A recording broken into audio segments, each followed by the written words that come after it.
Assalamualaikum warahmatullahi wabarakatuh and selamat sejahtera to all my students. This is online class number 10. Today is 6 April 2020. Okay, we start with question number 1. Okay, question number 1. Identify the input process output to calculate the price of a cup of coffee sold at Mat Kopitiam Cafe. So the price is based on the number of scoops for the coffee, the syrup and the milk.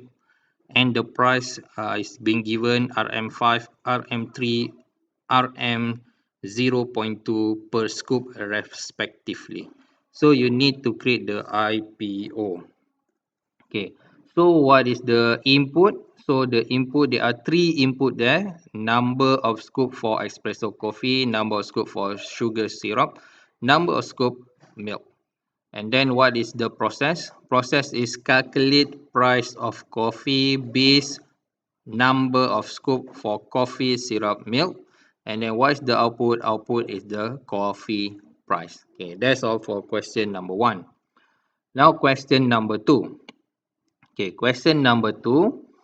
A listening test is one of the component in my English competency test that can be taken a maximum of 3 times only by each student.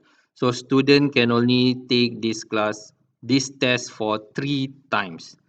And then student will have to redo the test if the mark obtained is less than 70. If the student fail this paper or the student mark is not reaches 70, so it can redo the test. Okay, otherwise it can't redo the test. And then the final mark obtained by students are calculated based on the average marks from all the listening tests taken. Okay, if the student taken 3 tests, so the average mark from the 3 tests will be taken. If the student only take 1 test, so the student average mark is the 1 test mark. Okay, okay, look at the flow chart. Okay, look at the flow chart here.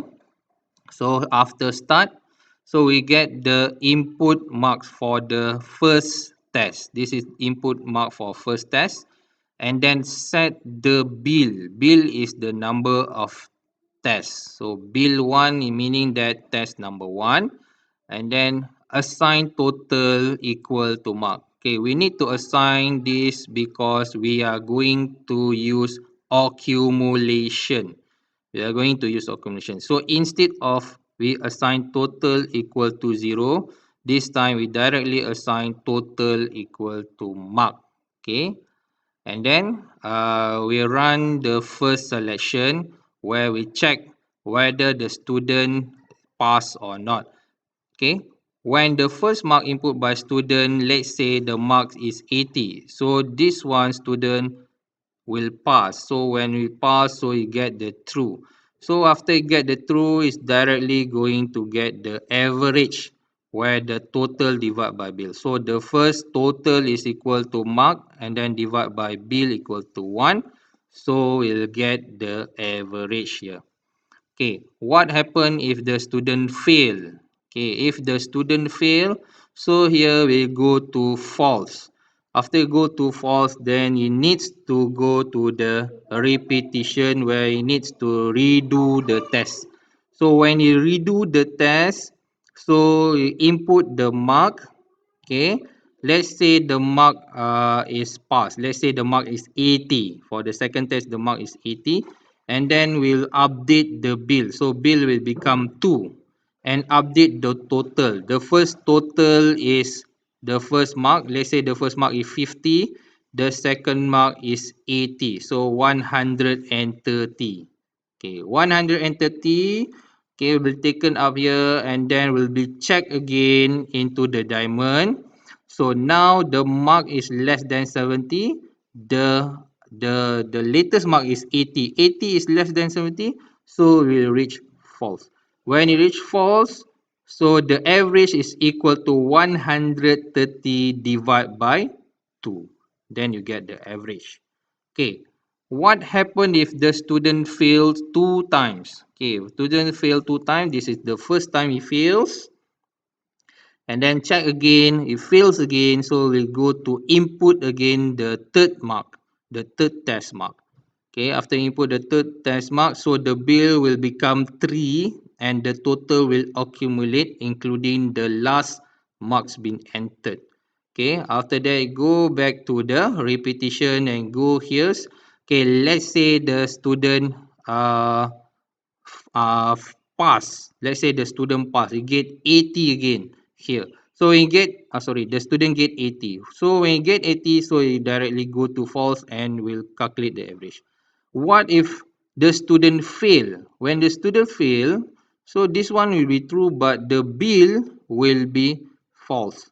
Okay, because bill, the latest bill is 3. 3 is not less than 3. So it will be false also, and also it will calculate the average. So I hope through my explanation here you can understand okay how we get the flow chart running. Okay. Okay, next question, question 3.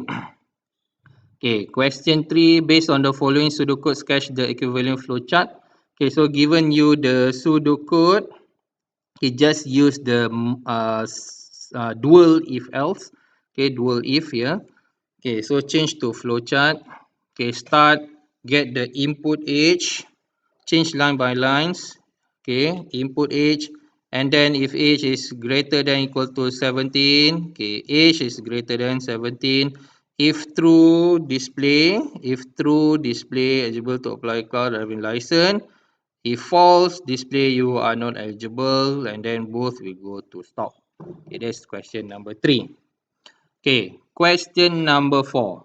Based on the following information, determine the most suitable C++ data type. Okay, actually this one, I want to change it to Java.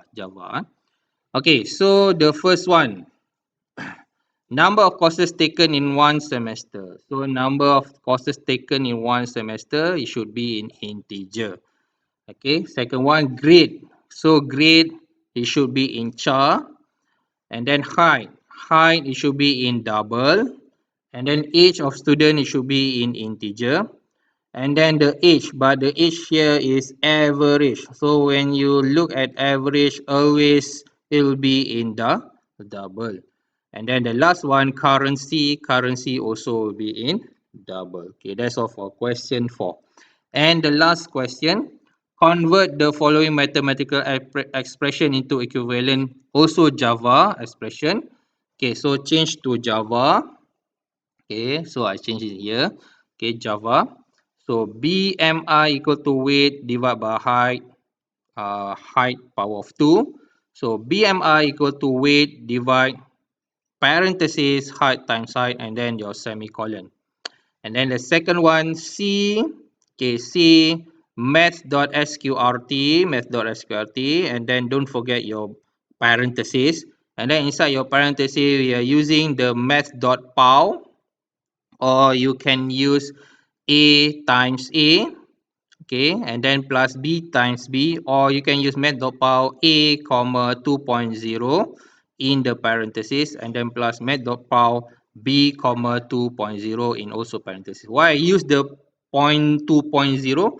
Okay, because we want to get a double data type. Okay, so we want to get a double data type because the result is in SQRT should be in double.